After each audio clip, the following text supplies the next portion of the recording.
I mean, I don't need to record to make fun of you. It's the thing.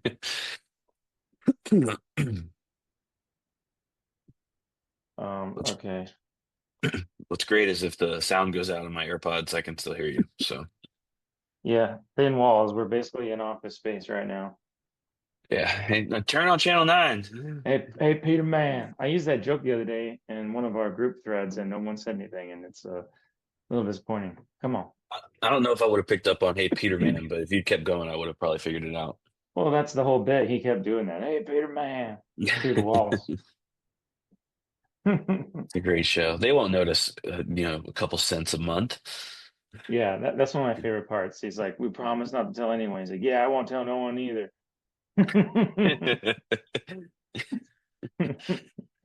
It's crazy All he went right. on to do Rex Kwon Do a few years later. Oh yeah, that's a good call. I didn't even think about that. Got himself out of that apartment complex, pulled himself up by the bootstraps, started his own business. Oh man. Well, end of the year 24, last recording for us until the new year, and uh we still don't quite understand data downloads. No, that's why we're in the same office, recording from two separate computers. But Yeah, and I finally was getting a decent service in my office and had a light that made me look decent and everything. And so two steps forward, one step back. well, this is what happens when you go to an actual business office and everything gets really shitty. Well, yeah, it's what happens when you got double and triple bookings on a day, and we're supposed to already be at Shaw's. And what, I was thinking about that too. What is an executive lunch? I've got some ideas on that to kind of illustrate for people what executive lunch really means. I think it's a thing that people used to talk about a lot, like in the Mad Men, drinking and not going back to work or whatever. Yeah, I mean, from the traditional sense, I mean, that's how we got started. It was, hey, let's go talk about marketing at 2 o'clock. All we And did was complain about clients, and then we were drunk, and our wives met us at 6 o'clock. yeah, it worked out nicely. I didn't Um, complain. We were actually doing so more business back then, shockingly. Well, yeah, I mean, times. I think 25 is going to be a pretty interesting year. I think I've had a lot of meetings about business planning and organizational stuff and what people think, and I'm obviously listening to the markets. It's been a kind of a crazy couple of days because the Fed made their last 24 of 2024 rate cut of a quarter basis points, but then you see the rates spike, and people don't quite understand rates and Fed cuts, and that they don't totally one-to-one relate to mortgages. And no Yeah. matter how many times you tell people that, they just don't quite get it. They're like, but the Fed cut rates. Like, yeah, but our mortgage rates went up afterwards. So, but anyway, I've been talking about all these different details, and it all adds up to 25 is going to be a pretty interesting year. It's not going to be like the 21 and 22s of the past, decade where you just see crazy growth. But I do think we start to see a little bit of a growth cycle again. It may take longer than we want, but like this time next year, we're going to be like trying to catch a breath. Yeah. I mean, I think there's a lot of things going on. Obviously, I see some other things, you see some other things. They kind of overlap, but I know from a client standpoint, I have a lot of construction companies that are really diving into development starting in 2025. They're starting to break ground, sell lots. It's small scale. It's 50 lots here, 20 lots there, quadplexes kind of in some urban areas, but I wasn't seeing that throughout the entire year. So there's a little bit of optimism, at least from my client base, from that Well, standpoint. What little bit that I do see from a development standpoint, and in my opinion, I think if small business is doing it, I can see bigger businesses obviously ramping up development and building, or at least hoping to in 2025, which my little pea brain of the real estate market sees that as a positive. You're going to see more availability, hopefully, but who knows? I mean, nothing's really made sense over the past year. well, yeah, and I mean, this year, obviously, I started my own brokerage, trying to move into some different ways of thinking and different leveling up of business stuff, and so trying to get involved a lot more and try to really understand a lot of the higher level stuff. And started to do some more government politics, whatever you want to call it, development, like learning what the city's got going on here in Fort Worth and different things. And they have their 50-year plan that they're trying to get. comments on. They've been doing that. I went to a meeting or two about that and just really listening. And it's like, yeah, the builder thing makes sense to me that they're building more lots because the part of this 50-year plan is like high density, Hmm. type of development and growth. So it'll be interesting because they're really going to have to balance it out. Like, yes, we need some more housing. High density could be great in some places, but it could be really terrible in other places and cause a lot more bottlenecks. And if they don't keep up with the infrastructure and this and that, it could just get really interesting. So there's going to be money to be made, but it's also going to be interesting to see what just in general the cities do if they continue to let development just go, or are they going to kind of say, hey, we need to pull the reins back just a little bit so that we can make sure that from the development we can actually get somewhere in a vehicle since there's no other ways to get there. Yeah, but it's a little bit of a kind of a double-edged sword or a chicken or the egg type thing. Like, there's no need for roads if we're not building houses, and there's no need for houses if you're not building roads. So There's it's need for frustrating. roads. Yeah, there's There's need for already need roads. for roads. Yeah, I don't disagree with you there, but I know in some of the like newer development, obviously I'm a little bit south of you, with the Chisholm Trail. My brother works for the tollway, and he's like, well, they already have it written in the plan to expand, south of Fort Worth where it goes down to one lane, they widen it, but they're not planning to do that until there's a need from a homeowner standpoint or But that's businesses and things like private. that. Yeah, So that's the toll private. Yeah, roads, that's not state or government funded. That's no. it's What owned by a about foreign investor. What about where they just put in Lennar and DR Horton communities in the thousands and thousands of homes and did not expand a single road around them? If you put in a 6,000 community of houses, that's not just 6,000 cars. That could be 12,000, 18,000 cars that you're adding to these small roadways that they have not Mm. expanded. And now all of a sudden, we've been getting the HOA kind of keeps us updated on plans. They do a pretty good job of that in my particular neighborhood. And they've said, oh yeah, this road, and this road are all being expanded starting like spring. And you're like, wait a minute, that's all four roads around me. How am I going to get out of my neighborhood? Yeah. Yeah, I mean, well, and if it's a Lennar community, it's probably more like six or seven cars a household. But I mean, my brother has some insight into the government infrastructure stuff. He's like, there's no incentive in the United States from a construction standpoint that's funded by a government entity to finish early. They bid on it, Or what they're about to finish it all? finish it all. They're like, hey, it'll take us 26 months to finish this, and that's why you see construction sites empty for weeks at a time. And they're like, well, we've already got paid. We're paying our guys. Like, there's no incentive to finish early. And I asked him, I said, why do tollways get done earlier? He goes, because they have benchmarks and timelines that if they hit them, they unlock more money. They get paid more. And I'm like, Well, how is that's such an easy thing to do? this You is run a into a slippery, conversation. yeah, it's a slippery slope in terms of like quality of work. If you're gonna On start, Well, sure, it yes, can be, but but this is open. a conversation route that we should not touch on because now you talk about private business versus union business and people get pretty worked up about that and are going to have some major opinions. But that's exactly what you're talking about. Like I'm from, Texas is a right to work state, right? No unions. I Mhm. come from the Midwest where they're all heavy, heavy unions. And you go up there and we've had some conversation over the summer about this with some people that are family that work with unions and they talk about it and we talk about Texas and development and you get some strong opinions. Everybody's on the same page though. Like, let's use our money to just do good projects and get them done and then move on to the next project. But then you get all this BS at the top. The bureaucracy can get in the way, regardless of if whether which side of the argument you're on. So, but we deal. That's all we deal with is bureaucracy on loans and insurance. Yeah, for the most part, it's just built into the DNA of it, unfortunately.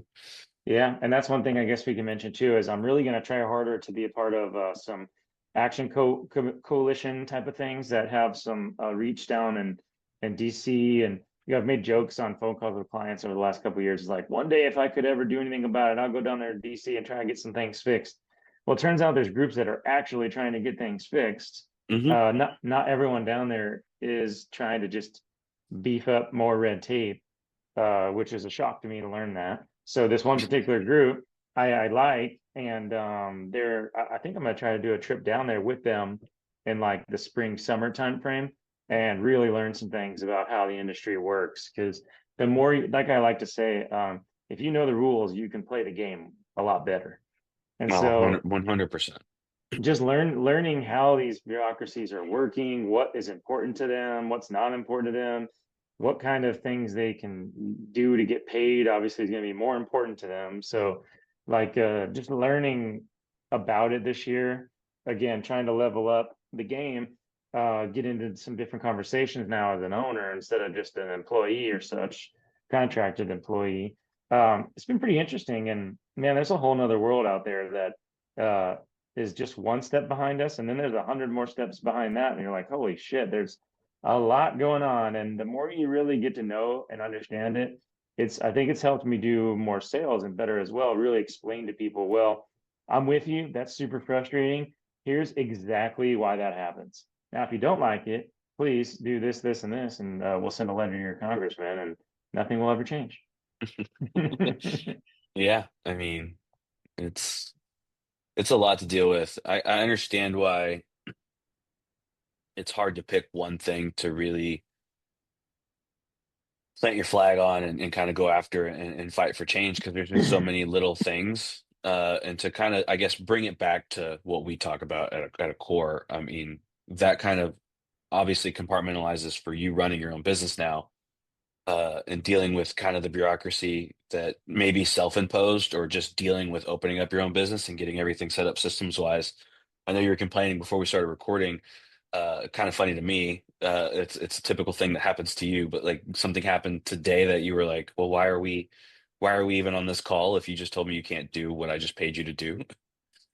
Yeah, I mean, I guess it's been helpful to me. Like you got your macro level and you got your micro level, right? You got your big ideas, and then all the way down here, how in the world do you implement these big ideas into something that can be actionable for me? And then, hopefully here my expanding team daily, hourly, how is this big idea that I've got gonna change anybody's day? How do we get more Hmm. sales? How do we get more production? And learning how it all works, really understanding the X's and O's is super important. But then it comes down to planning. And like you said, you can't, and I'm so guilty of having too many things working at once. Picking one, two things, planting your flag, like you said, is so important. Hmm. Because then you're like, at least we know this. At least we know that we do this and this. And then if you do those things, it will create other problems or other bottlenecks or something else to then figure out. But that's called growth. Yeah. Yeah. I mean, hearing you go through I guess, the trials and tribulations of starting your own office, and then I get a little peek behind the curtain with my owner here at Converse every now and then when we just kind of discuss things. We're small enough to where, I'm willing to bet he would admit that he doesn't know everything, and we're all constantly learning at the same time. Or like I might come across a problem that he's never thought of, and I'm like, hey, I didn't think this would be a problem either. What, like, should we do something about it? It's a Well, lot. It's a a, lot to think about. a quick interjection. We can't know everything. He can't know Right. everything because when you talk to the lawmakers that passed the law, they don't know everything about the law that they just passed. And Right. that's what I've really learned is like, oh my gosh, this thing is a beast out of control. This is man versus machine. The machines have taken over, and it's pretty crazy. But again, as long as you don't get too overwhelmed, as long as you don't get on the Joe Rogan episode where all they talk about is aliens, it's not so bad. Yeah. I haven't listened to one of his podcasts in probably 2 months. It's a lot Bring of the alien talk. bring the comedians back on, man. Just bring something. How All I how long get can I hear you talk clips. about somebody who got ousted from their industry because they were more or less considered crazy? It's like, we're hearing the same crazy thing. Just Well, yeah, well now it's Bring Theo back on. Let's talk about eating rodents and stuff. Like that's more yeah. entertaining. The only way you're gonna get me to watch a full Joe Rogan episode is if you put Joey Diaz back on. He had a good one. The deputy of Baghdad or whatever his name was, the special forces guy. Oh, He is a wild dude. He grew up in a brothel. Um, Interesting story. Definitely the kind of guy where it's like, man, I don't even think I trust you to watch my car. Like, You just, it seems like the wind blows one way. You're like, he might be like, I think I'm just gonna kill everybody. I don't really know what's going on. He's a wild dude, but he's super interesting because he's like the definition of I don't really care what you think about what I say. I'm going to say it. And if you don't want to hear it, then don't listen. And he's like an ex-military guy. He's like, what are you gonna do? Cancel me? Like, well, I don't understand what you're gonna do. So his episode was wild. I heard some clips from it. His story is super interesting, and he's got some interesting military tales. But Yeah. Well, for the most part, it's broken record type thing. Listening to some of these podcasts.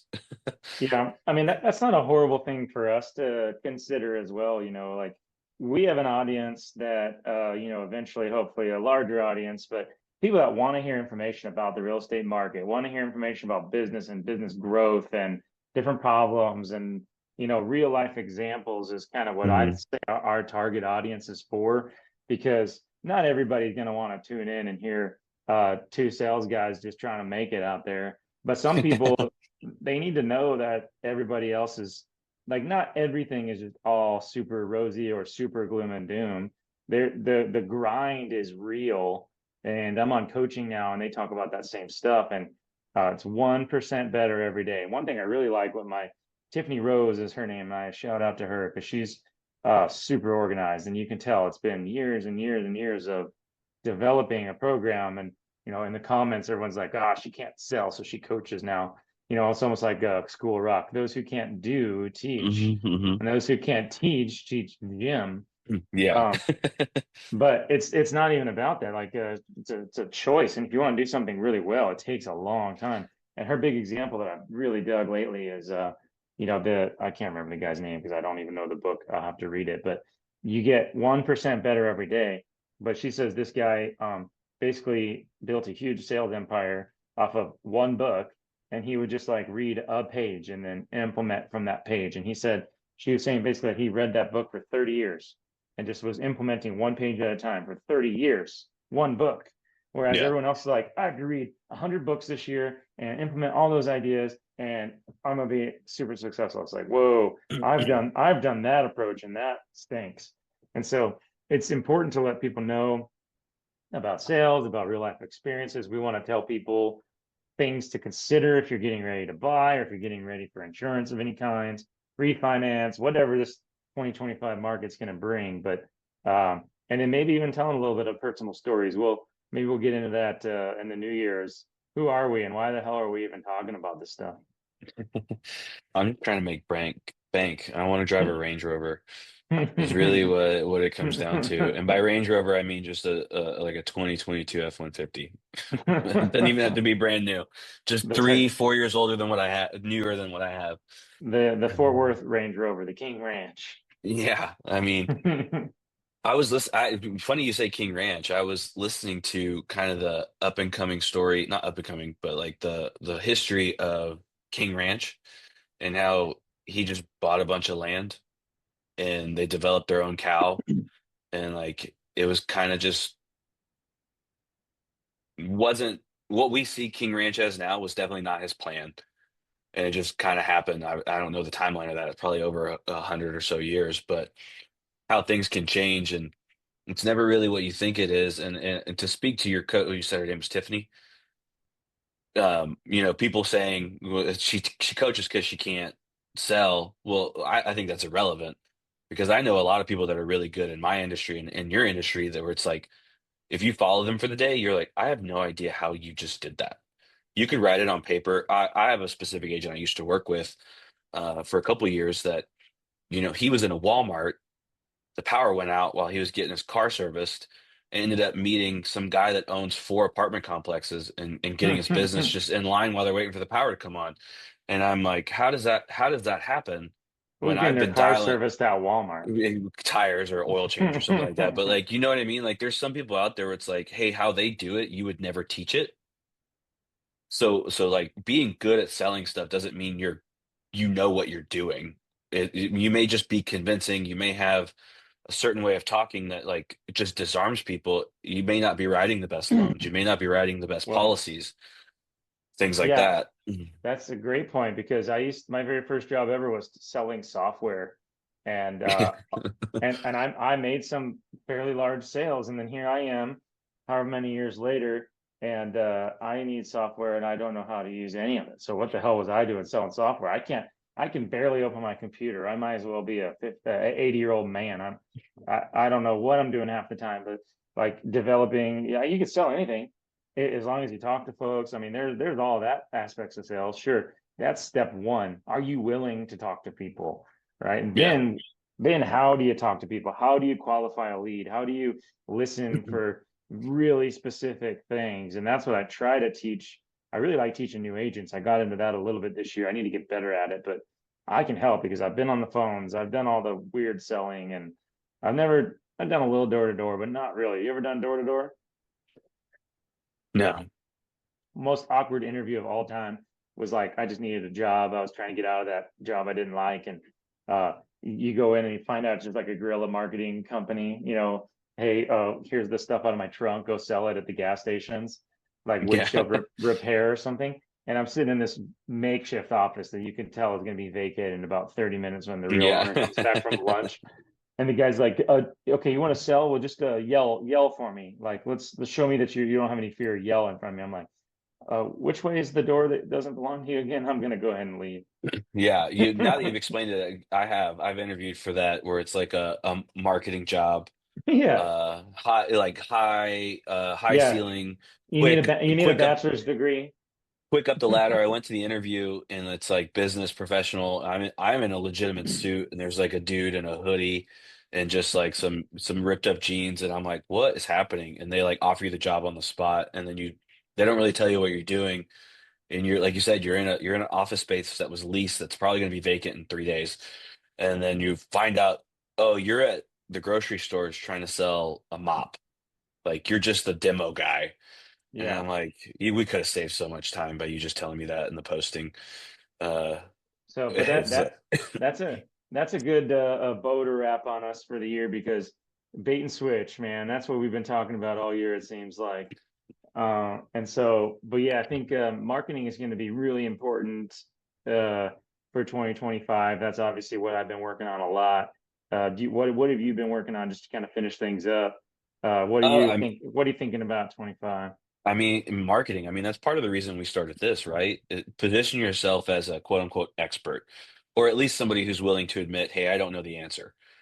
And put off that personality. We have a TikTok now for the podcast where you've posted a little bit more than I have. I post just clips from this.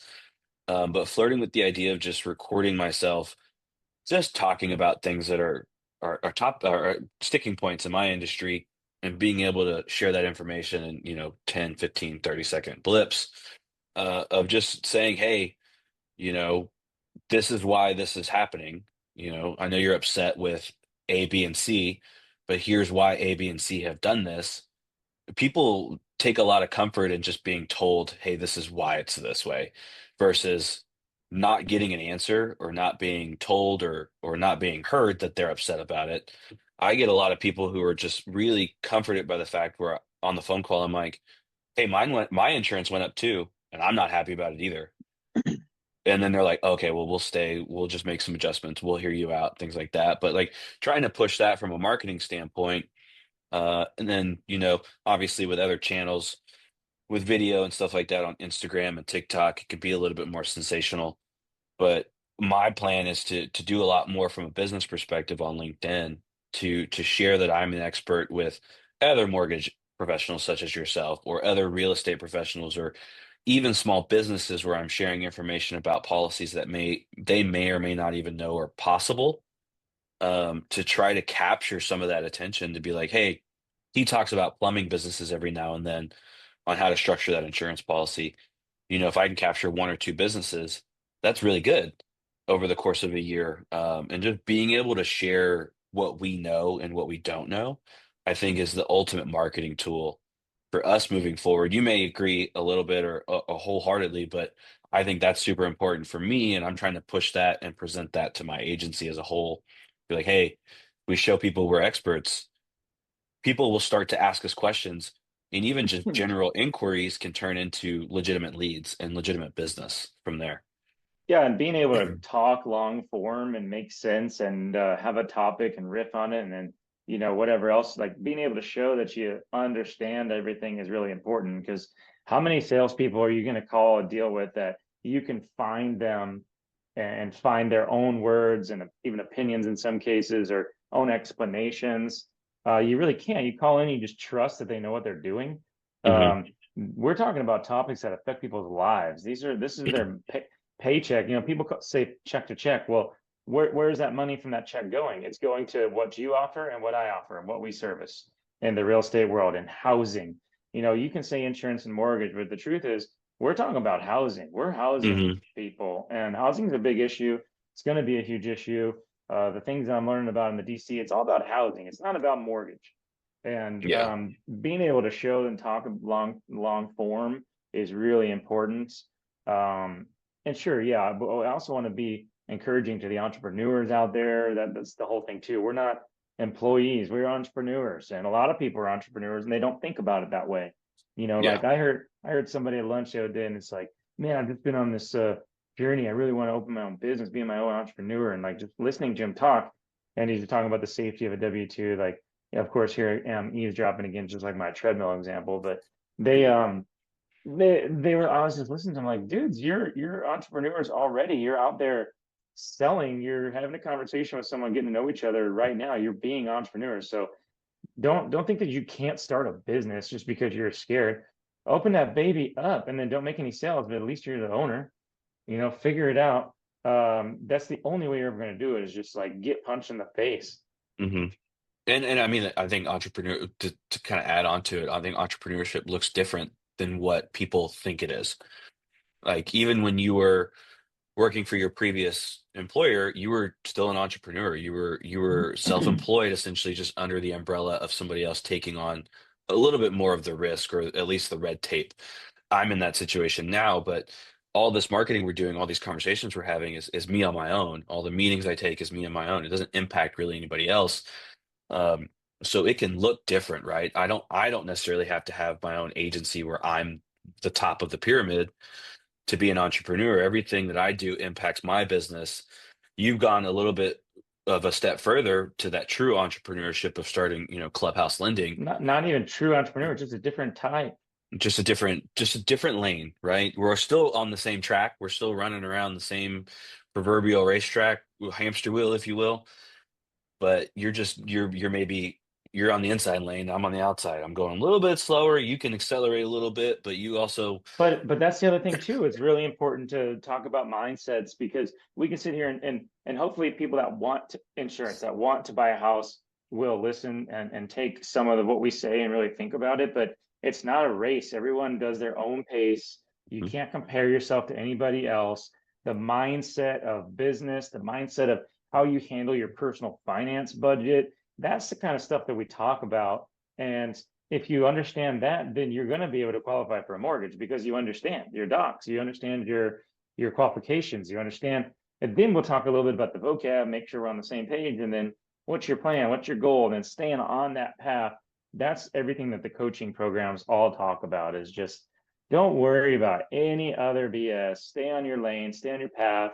You can look left and right, but if someone's telling you that no or you can't do it, who cares? They're not even in your they're not on the same path as you. So, but looks like our time is about up on the Zoom. So I think this is good for the year. Good wrap up. We started something. If we can get on video and talk to each other and not get canceled after 2 episodes and one viewer, then just get things going. yeah. And I mean, I think what we're doing, if anybody knows us, if anybody watches these clips or sees anything that we're doing and knew us before this, me and you are the most anti this for the longest time. We were like, this is dumb. We don't need Yeah, to do this. shout out to Candy and Gage, right? Just saying, hey, what happens if you guys just sat down and talked on a camera?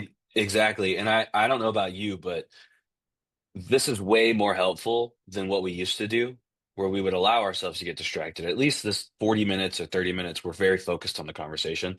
Yeah, I and if get no a one I get listens, a ton who out of it. cares? If Yeah. nobody listens, I don't care because me and you were talking. I'm learning from your situations. You're learning from my situations, other people's. You combine them together. It's just like when I first started in the industry in the call centers. I learned more from everybody else around these calls than my own calls. Right. And same here. I'm learning a ton. Trial by fire. I'm on my own. I'm on an island sometimes, just trying to figure things out insurance Sweet. wise. But I now I'm at the point where people come to me with questions within our agency because I do more of a certain type of thing, and I deal with a certain type of vendor Well, and where that's questions super come my important. way. That's super important, right? Carving out niches. Hmm. That's what I'm working on, and I'll say them right now. I mean, some of the niches I'm really working on is renovation and construction loans. Did you know, as a person who owns your own house, if you're kind of stuck, you can't really find the right house, the rates for this or that, whatever. What if we did a renovation refinance loan? You probably didn't even know that was a thing. We could give you construction money on your own house and refi it. So, like, there are so many things that people don't know that they could to do to tap into equity or this or that, and try to avoid all these points of private money loans and different expenses. So construction and renovation loan, there's a lot of things people just don't know, and it's right there in front of you to grab. And then the other one I really, really like is uh, first time sellers, second time buyers. So you bought a house, you've been a first time home buyer. You think you know everything. Maybe you remember some things, you know the process a little bit, but you've never sold a house before. You've never Yeah. bought a second house before. You've never turned your first house into a rental. You've never, tried to start growing anything and climbing a ladder and figuring out what a rental market looks like, or landlording and property management, or all these different things that come with that, right? First time seller, second time buyer. I like to Hmm. call it, a lot of people will call it move up buying. So you grow out of a house. What do you do? You know, call me. I've done it. I know what to do. I can help you, and I can help you leverage those numbers in your favor. Build that wealth. Yep. I mean, that's the important. I like that you pointed out first time seller, second time buyer. Because on my end, from an insurance standpoint, we deal with that a lot where people are like, well, my old house it only cost me this much for the insurance. Or, the guy selling me the house, he said he only paid $2,000 for insurance. And I go, well, that's irrelevant. Yeah. It's completely irrelevant. It's a Yeah, new market. that Yeah, guy it's a new ran a market. that guy ran a 7 minute mile. So you're gonna run a 7 minute mile? Yeah, just because you wore his shoes. Yeah, it doesn't make any sense. If that were the case, then I'd be stealing some people's shoes. I, Um, I saw on a local college when I went up for Thanksgiving, some guy in the 70s ran the mile in like 4 minutes and 40 seconds. So if I just throw his cleats on, I'm all set. yeah, and that's what people think, and I think that they need to be told that that's not how it works. So hopefully we can do that. Hopefully it continues. Hopefully more people start watching this. Yeah, I think uh, as we get better with systems and marketing, it's all good. If no one ever watches this, who gives a shit? This is practice for us, but it's just like a college degree. Is a college degree worth anything? I don't know. But what people do say it's worth is you finished it. You did the work. You put in the work, and you accomplished the goal of getting it all done. So mhm, I'm proud of us because we accomplished a goal of getting this thing started and starting to learn new things. We can't be stuck in the same spot in a world that's growing rapidly around us. So mhm. I'm proud of us. That was super sweet. I'm gonna make fun of you off camera, but uh, because it is executive lunch, it is a Friday. We're gonna go back to our roots. We're hitting Shaw's here in about 20 minutes. Yeah. Um, so we got football on tonight. You got a quick prediction: Hoosiers versus Catholics. Who you got? Well, when you put it that way, I gotta go for the Catholics, but I am a fan of Mr. Google Me Signetti, Who? the Signetti, the coach for Hoosiers. He's like, Oh. who are you? Who is this guy? Where he's like, Google me. All I've ever done is win. So before we came up here, I caught the start of game day, and I got a glimpse of McAfee going through his Today, rally cry. they're Yeah. they're on game day today. Oh yeah. It Oh, I started at missed it. like 2 o'clock. I missed But it. he was rallying the troops, and he goes, "Who you gonna pick? You gonna pick the team that had one Rudy, or you gonna pick the whole school full of Rudies?" Talking about the Hoosiers. So it's interesting, the to change lanes back to football solely. Everyone was wanting to see what it's going to look like when you have these home matchups, these home games for colleges. You got the Southern team going up to a cold climate. Well, true college football screw up fashion. They picked two teams in the same state that have dealt with the same weather all year round, Indiana. So you're not even going to get to see it tonight, and I think that's why it's the only game on tonight because everybody's going to be like, "This is kind of a dud." But I think it's gonna be a good game. I think we're strong. I hope so. Some of the other bowl games have been entertaining, not great football, but entertaining up to this point. There'll still But be some blowouts too, but whatever. tomorrow's the big time, big day tomorrow. Exactly, hook 'em. But anyway, let's go get drunk.